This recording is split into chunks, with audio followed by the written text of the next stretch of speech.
Listen, I don't know who needs to hear this today, but somebody out there is wondering the same thing a whole lot of folks whisper about late at night.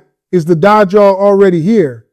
Is that force, that deception, that chaos we keep seeing in the world today just random? Or is it a sign? And let me tell you right now, I'm not here to scare you. I'm here to wake you up. Because every now and then you look around and think, man, something feels off. Something feels wrong. The world is moving too fast, too loud, too confused. Truth doesn't feel like truth anymore. Wrong looks like right. And people follow whatever shines instead of whatever's real. And you start asking yourself, is this how it begins? Now look, in Islam, the Dajjal isn't just some creature from a story. He's the master deceiver, a force so powerful that he tricks people with ease. He uses illusion, attraction, influence. He makes the fake look real and the real look fake. And when you listen to that, you don't even need to see a one-eyed figure walking down the street to understand the message. The warning is deeper than that. It's about a world drowning in lies, a world where darkness doesn't even hide anymore, it broadcasts. And I'll be honest with you, sometimes it feels like we're living in a time where deception has become a lifestyle, where truth doesn't trend, where the loudest voice wins, not the honest one, where people sell their soul for attention, where technology can fake a face, fake a voice, fake a whole reality, where you can't even trust your own eyes anymore. And you got to stop and ask yourself, does the Dajjal show up only as a person, or does he show up as a system that trains your mind to love the lie?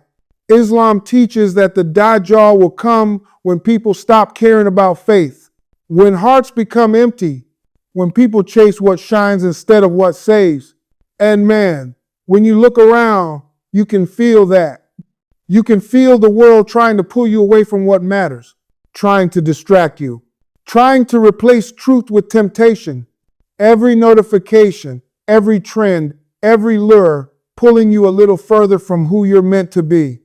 But here's the part that gives me chills and hope, because the Prophet Muhammad, peace be upon him, didn't just warn about the Dajjal. He gave the cure. He said the people who stand firm in faith, who hold their ground, who recognize the truth, even when it's buried under 1,000 lies. Those people can't be shaken. They can't be fooled. They can't be bought. And that tells me something powerful. The real battle isn't outside. It's inside you. The Dajjal's weapon is deception. Your weapon is clarity. His power is illusion. Yours is faith. He makes you doubt yourself, doubt your values, doubt your creator. But you fight that by remembering why you're here, who made you, and what's worth standing for. When the world shakes, you stay rooted. When the world screams, you stay calm. When the world lies, you hold the truth like a lifeline. Is the Dajjal already on earth? I don't know. And truth is, none of us really know. But I'll tell you what I do know.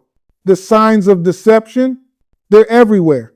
The pressure to lose yourself, everywhere.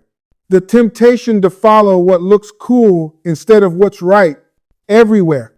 The world pushing you to forget your soul, that's real. And if that's not a wake-up call, I don't know what is. So maybe the real question isn't, is the Dajjal here? Maybe the question is, are you ready? Are you grounded? Are you awake? Are you protecting your mind, your heart, your soul? Or are you letting the world shape you into something you're not supposed to be? Are you guarding your eyes, guarding your thoughts, guarding your heart? Or are you letting everything pour in without a filter? Because the Dajjal doesn't win by overpowering you. He wins by convincing you, by distracting you, by entertaining you until you forget your purpose, by making you chase things that fade while ignoring things that last. He wins by making you forget who you really are. And I'm here to tell you, don't let him. Don't you dare let him. This world might be swirling with confusion, with noise, with lies, with illusions, but you stay real. You stay honest. You stay connected to the truth that doesn't break, doesn't bend, doesn't change. Because when everything around you gets blurry, the people who can still see clearly are the ones who survive the storm. And clarity isn't a gift, it's a choice you make every day to see what matters, to ignore what distracts, to stand firm even when the ground shakes. So no, I can't tell you if the Dajjal is already walking the earth, but I can tell you this, the world is testing you, and every test is asking the same thing. Whose side are you on? The side of truth or the side of the lie? The side of clarity or the side of confusion? The side of faith or the side of emptiness? You decide.